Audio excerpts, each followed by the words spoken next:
le travail qu'on s'en sortira. On va parler de la santé, c'est extrêmement important aussi, avec le docteur Samuel Leroy. Bonsoir, vous êtes anesthésiste à Rouen. Oui, bonsoir. Alors, pendant qu'on change de sujet, je vous encourage à vous hydrater, Monsieur le Président, parce que c'est ma responsabilité médicale.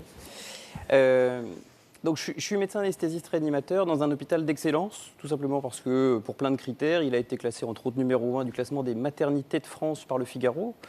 Toutes les femmes qui accouchent chez nous veulent revenir.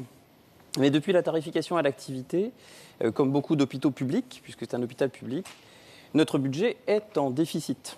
En conséquence, nous avons été contraints d'augmenter le nombre de nos accouchements à 3600 accouchements par an, ce qui est la limite acceptable, en termes de sécurité, bien sûr. Mais malheureusement, rien n'y fait et notre hôpital est toujours en déficit.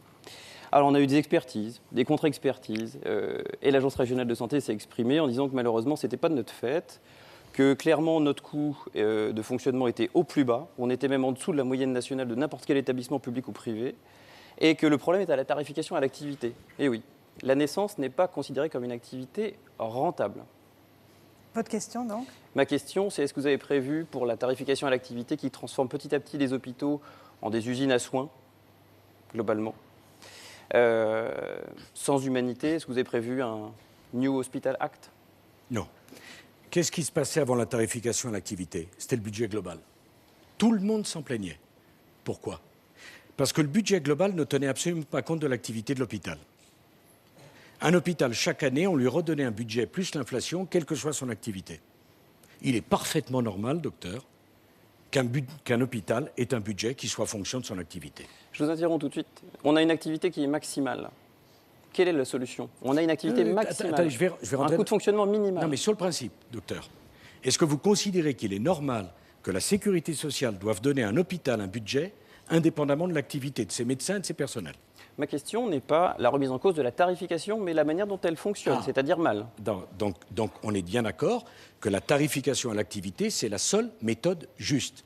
Si un hôpital fait 150 accouchements de plus une année sur l'autre, on lui augmente son budget. Si un hôpital, le même, fait 150 accouchements de moins, on lui diminue son budget. C'est juste. Deuxième remarque, docteur.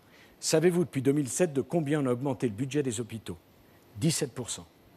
Le personnel médical dans les hôpitaux, 6%, docteur. Lorsque je suis devenu président en 2007, les 2/3 des hôpitaux étaient en déficit. Nous avons réduit de 65% le déficit des hôpitaux. Ça fait 2 ans seulement que l'ONDAM, l'autorisation nationale de dépenses chaque année, est respectée. Vous faites un travail formidable dans les hôpitaux. Les gens vous aiment. On augmente les dépenses. L'année dernière, c'est 2 milliards d'euros de plus.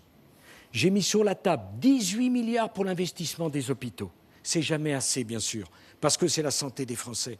Mais docteur, je vous demande de considérer que nous habitons dans un pays où tout ça vit du travail des gens, qui a des déficits. Avant tout celui des soignants, monsieur Sarkozy. Mais bien sûr. Je travaille entre 56 et 96 heures hebdomadaires. Donc le travail, je pense que c'est pas l'argument. Mais bien sûr. Comment vous expliquez, puisqu'on parle de gestion de bonne famille, des coûts de fonctionnement au minimum, des recettes au maximum et malgré tout un déficit? Votre réponse et puis on va conclure. Oh, malheureusement, parce que les besoins de la santé, je l'explique tout simplement parce que l'hôpital souffre de 2 problèmes, docteur.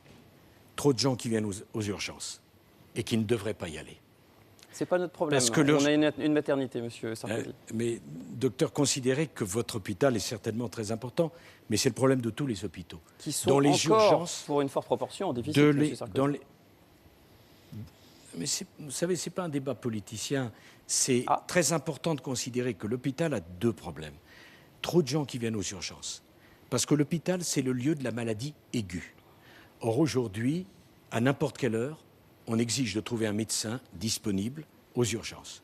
Et le deuxième problème, comme nous n'avons pas assez de place dans des maisons pour les personnes dépendantes, en aval, les hôpitaux gardent trop longtemps des personnes âgées parce qu'ils restent à l'hôpital, parce qu'ils n'ont pas d'autre solution.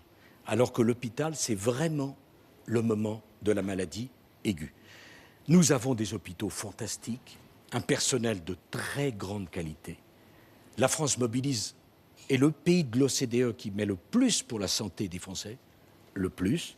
Je sais que dans les hôpitaux, vous travaillez beaucoup, mais en grâce, je vous demande de comprendre que la société dans son ensemble fait beaucoup pour le fonctionnement de l'hôpital et de notre système de santé. Merci. Vous, les à médecins, vous tous. pouvez prescrire librement. Vous, les patients, vous pouvez choisir librement votre médecin. Et quand on est malade, on ne vous demande pas votre carte d'identité, votre carte de crédit avant de vous soigner. Merci à C'est un tous. grand progrès qui est celui de la République française. On arrive au terme de cette Merci, émission. Merci Nicolas Sarkozy d'avoir répondu aux questions des Français. Merci à vous tous aussi d'avoir participé à notre émission. Merci aussi aux journalistes qui vous ont questionné. Et puis des remerciements à Jean-Christophe Geffard, Karine Didier et Philippe Morand. Voilà, merci. Bonne fin de soirée sur TF1. À demain.